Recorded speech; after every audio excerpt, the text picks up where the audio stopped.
Praise Lord, hallelujah. ഞാനിപ്പോൾ ഒരു മുന്തിരി ചക്കിനടുത്താണ് ഇരിക്കുന്നത്. എനിക്ക് പെട്ടെന്ന് രണ്ട് കാര്യമാണ് ഓർമ്മ വന്നത്. ഗിദെയോൻ, മുന്തിരിച്ചക്കിൻ്റെ അടുത്ത് നിന്ന് ഗോതമ്പ് മെതിച്ച ഗിദെയോൻ. അങ്ങനെയുള്ള ഗിദെയോനെ പറ്റി കർത്താവ് പറഞ്ഞത് പരാക്രമശാലി എന്നാണ്. വലിയ പരാക്രമമായിട്ടൊന്നും നമ്മളവിടെ കാണുന്നില്ല. അവൻ്റെ ഒരു ആവശ്യം അവിടെ നടത്തിയെന്നുള്ളതേ ഉള്ളൂ. എന്നാൽ പ്രതികൂലങ്ങളിൽ പിടിച്ചു നിൽക്കുന്ന ഒരു ഗിദെയോനെയാണ് നമ്മളവിടെ കാണുന്നത്. അയ്യോ, എനിക്കൊന്നും കഴിയത്തില്ലേ, ഈ മിദ്യാനരെല്ലാം വന്നിട്ട് എന്നെ കഷ്ടത്തിലാക്കുകയാണ്, ഞാൻ പട്ടിണിയിലായി പോവുകയാണ്, ഞാൻ മരിക്കാൻ പോവുകയാണ് എന്നൊന്നും അല്ല ഗിദെയോൻ അവിടെ പറഞ്ഞത്. ആ വലിയ പ്രതികൂലത്തിന് നടുവിലും ഒരു ആശയം ഗിദെയോൻ കണ്ടുപിടിക്കുകയായിരുന്നു. അവിടെ നിന്നിട്ട് ഒരു പ്രത്യേക രീതിയിൽ കൂടി അവൻ അതിനെ എസ്കേപ്പ് ചെയ്യാൻ വേണ്ടിയിട്ടുള്ള ഒരു പരിശ്രമം, അതാണ് ദൈവത്തിന് ഇഷ്ടപ്പെട്ടതെന്നാണ് ഞാൻ മനസ്സിലാക്കുന്നത്. വലിയ പരാക്രമമായിട്ടൊന്നും നമുക്ക് തോന്നിയില്ലെങ്കിലും ആ പ്രതികൂല നിമിഷത്തിൽ തളർന്നു പോകാതെ, കർത്താവിലുള്ള ആശ്രയം തീർന്നു പോകാതെ, വീണ്ടും എന്നാൽ കഴിയുന്നത് ഞാൻ ചെയ്യുകയാണ്, അവിടെ തളർന്നു പോകാത്ത ഒരു ഗിദെയോനെ നമുക്ക് കാണാം.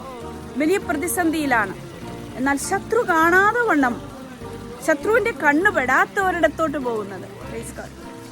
നാമും അതുപോലെയാണ് ചെയ്യേണ്ടത്.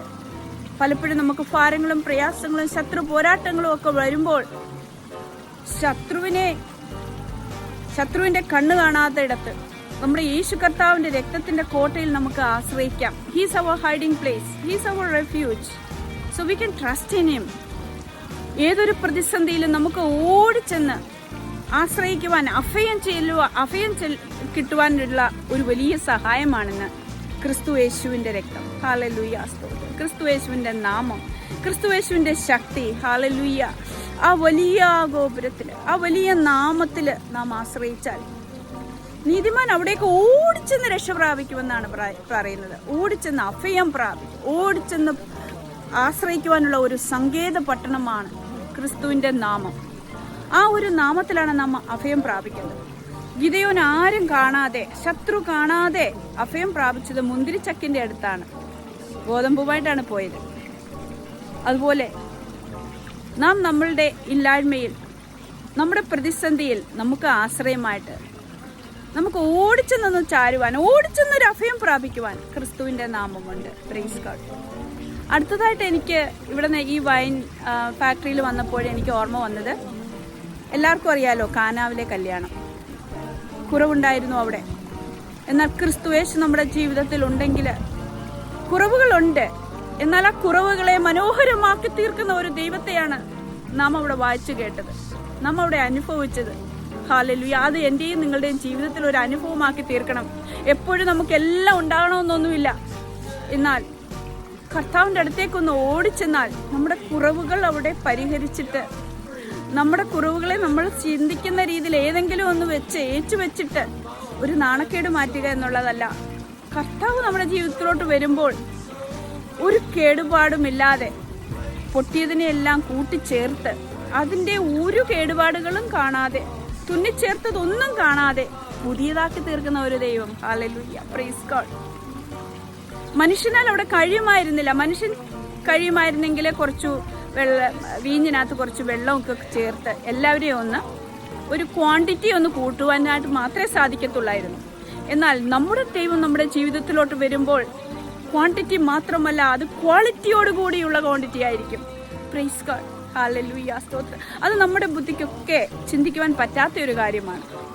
അതിനാൽ ഇന്ന് ഏതെങ്കിലും രീതിയിൽ ഭാരമുണ്ട്, പ്രയാസമുണ്ട്, കുറവുകളുണ്ട്, എന്ന് എൻ്റെ കുറവ് തീരും, എന്ന് എൻ്റെ ഈ നിരാശ തീരും, എന്ന് എൻ്റെ ഈ മരുഭൂ യാത്ര തീരും, എന്നെനിക്കൊരു പച്ചയായ ഒരു അനുഭവം, ഒരു അനുഗ്രഹം ലഭിക്കുമെന്നൊക്കെ ചിന്തിക്കുന്നുണ്ടോ? തീർച്ചയായിട്ടും നിന്റെ അനുഗ്രഹം വിദൂരമല്ല. ക്രിസ്തു യേശുവിനെ നമ്മുടെ ജീവിതത്തിലോട്ട്, ആ ഇല്ലായ്മയിലോട്ട്, ആ ഗ്യാപ്പിലോട്ട് ഫില്ല് ചെയ്യുകയാണെങ്കിൽ തീർച്ചയായിട്ടും ക്വാണ്ടിറ്റിയോടുകൂടിയുള്ള ക്വാളിറ്റി ആയിട്ടുള്ള അനുഭവങ്ങൾ നമ്മുടെ ജീവിതത്തിൽ ഉണ്ടാകും. നാം ചിന്തിക്കുന്നത് പോലെയൊന്നും ആയിരിക്കത്തില്ല, ലോകം ചിന്തിക്കുന്നത് പോലും ഒന്നും ആയിരിക്കില്ല. ഇതെങ്ങനെ സംഭവിച്ചു എന്ന് ലോകക്കാർ ചിലപ്പോൾ ചിന്തിക്കും. ഇവൾക്ക് എങ്ങനെ സംഭവിച്ചു?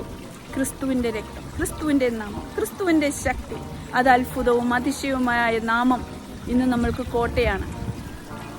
ആ നാമം നമ്മളോട് സംസാരിക്കാതെ ജീവനുള്ളതാണ്. ഹല്ലേലൂയ. പണ്ട് കാനാവിലെ കല്യാണത്തിലെ കുറവുകളെ മാറ്റിയെന്ന് നാം വായിക്കുമ്പോൾ അത് നമ്മുടെ ജീവിതത്തിൽ അനുഭവമാക്കുവാൻ നമ്മൾ ശ്രമിക്കണം. ആ വചനങ്ങൾ എടുത്തുകൊണ്ട് നമുക്ക് ഉരുവാക്കാം. കർത്താവെ, അവിടെ കുറവ് നീക്കിയ കർത്താവ് എൻ്റെ ജീവിതത്തിലോട്ട് വന്ന്, എൻ്റെ ഈ ഇല്ലായ്മയിലോട്ട് വന്ന്, എൻ്റെ ഈ മരുഭൂമിയുടെ ആവശ്യത്തിലോട്ട് കടന്നു വന്ന് എൻ്റെ ഈ പ്രശ്നത്തെ ഒന്ന് പരിഹരിക്കണമേ. ഞാൻ ആഗ്രഹിക്കുന്നതിലും അർഹിക്കുന്നതിനൊക്കെ ഉപരിയായിട്ട് ഈ പ്രശ്നത്തെ ഒന്ന് പരിഹരിക്കണമേ എന്ന് നമുക്ക് പ്രാർത്ഥിക്കാം. ഹല്ലേലൂയ, സ്തോത്രം. വചനം ജീവിക്കുന്നതാണ്. അതിനാൽ നാം ഈ കേട്ട എല്ലാ ഗോസ്പലുകളും എല്ലാ അത്ഭുതങ്ങളും നമ്മുടെ ജീവിതത്തിലും പ്രവർത്തിക്കും. അതിനെ നമ്മൾ ആശ്രയിച്ചാൽ, അതിനുവേണ്ടി നാം വെയിറ്റ് ചെയ്താൽ, നാം വിശ്വാസത്തോടു കൂടി വെയിറ്റ് ചെയ്താൽ തീർച്ചയായിട്ടും ഈ വചനങ്ങൾ നമ്മുടെ ജീവിതത്തിൽ ക്രിയ ചെയ്യും. അതിനുവേണ്ടി ആശ്രയിക്കണം. Hallelujah, praise God. ഞാൻ എല്ലാവർക്കും വേണ്ടി പ്രാർത്ഥിക്കുവാനായിട്ട് എനിക്കൊരു പ്രേരണ ലഭിക്കുകയാണ്. കർത്താവെ, നന്ദിയോടെ സ്തോത്രം ചെയ്യുന്നു. ഇന്ന് എന്നെ കേൾക്കുന്ന എല്ലാവരെയും യേശു കർത്താവിന്റെ പുണ്യാഹരക്തത്തിലോട്ട് തന്ന പ്രാർത്ഥിക്കുന്നു. അനേകർക്ക് കുറവുകളുണ്ട് കർത്താവെ. ശാരീരിക കുറവുകളുണ്ട്, മാനസിക കുറവുകളുണ്ട്, ഫിനാൻഷ്യലായിട്ടുള്ള കുറവുകളുണ്ട്, ജോലിയുടെ കുറവുകളുണ്ട്, കുഞ്ഞുങ്ങളുടെ കുറവുകളുണ്ട്, പല ബുദ്ധിമുട്ടുകളുണ്ട്, പല ഗ്യാപ്പുകളുണ്ട്. എന്നാൽ എല്ലാ ഗ്യാപ്പിനെയും ഫില്ല് ചെയ്യുന്ന ഒരേ ഒരു ശക്തി, ഹല്ലേലൂയ, അത് നിന്റെ നാമമാണ് കർത്താവെ. അവിടുന്ന് പ്രവർത്തിക്കണമെന്ന് പ്രാർത്ഥിക്കുന്നു. ആർക്കൊക്കെ ഏതെല്ലാം രീതിയിലുള്ള വിഷമങ്ങളുണ്ടോ, കുറവുകളെ തീർക്കുന്ന ഒരു ദൈവത്തിന്റെ കരങ്ങളിലോട്ട് എല്ലാവരുടെ ആവശ്യത്തെ ഞാൻ തന്ന് പ്രാർത്ഥിക്കുന്നു. കർത്താവെ, ഓരോ വീട്ടിൽ നിന്ന് ഇറങ്ങണമേ, ഓരോ വ്യക്തി ജീവിതത്തിൽ നിന്ന് ഇറങ്ങണമേ, അവരുടെ മാനസികാവസ്ഥയിൽ നിന്ന് ഇറങ്ങണമേ, ശരീരത്തിന്റെ അവസ്ഥകളിൽ നിന്ന് ഇറങ്ങണമേ, അവരുടെ ബുദ്ധിമുട്ടുകളിൽ നിന്ന് ഇറങ്ങണമേ. വേണ്ടതെല്ലാം തക്ക സമയത്ത് എത്തിച്ചു കൊടുക്കണമെന്ന് പ്രാർത്ഥിക്കുകയാണ്. കർത്താവെ, അവിടത്തേക്ക് വലിയ റിസോഴ്സസ് ഒന്നും ആവശ്യമില്ല. വെറും മണ്ണ് മതി, വെറും പച്ചവെള്ളം മതി, വെറും ഒരു കാക്ക മതി. ഞങ്ങൾ നിന്ദിക്കുന്ന ഒരു കാക്കയായിരിക്കും അവിടുന്ന് ഉപയോഗിക്കുന്നത്. ഞങ്ങൾ നിന്ദിക്കുന്ന ഒരു കഴുതയായിരിക്കും അവിടുന്ന് ഞങ്ങൾക്ക് വേണ്ടി ഉപയോഗിക്കുന്നത്. ഹല്ലേലൂയ, സ്തോത്രം, സ്തോത്രം. മനുഷ്യന്റെ ബുദ്ധിയൊക്കെ മറികടന്ന് ദൈവത്തിന്റെ വലിയ നാമത്തിനായിട്ട് ഞങ്ങളെയൊക്കെ ഉപയോഗിച്ചോളണമെന്ന് പ്രാർത്ഥിക്കുന്നു. അവിടുത്തെ നാമം എന്നും ഞങ്ങൾക്ക് അത്ഭുതവും അതിശയവും മനോഹരവുമാക്കി ആയിരിക്കട്ടെ എന്ന് പ്രാർത്ഥിക്കുന്നു. ഈ പ്രാർത്ഥന കേട്ട എല്ലാ വ്യക്തികളെയും യേശു കർത്താവ് അനുഗ്രഹിക്കട്ടെ. പ്രാർത്ഥന കേട്ടതിനായി സ്തോത്രം. യേശുവിന്റെ നാമത്തിൽ തന്നെ ആമേൻ. Praise God. God bless you all.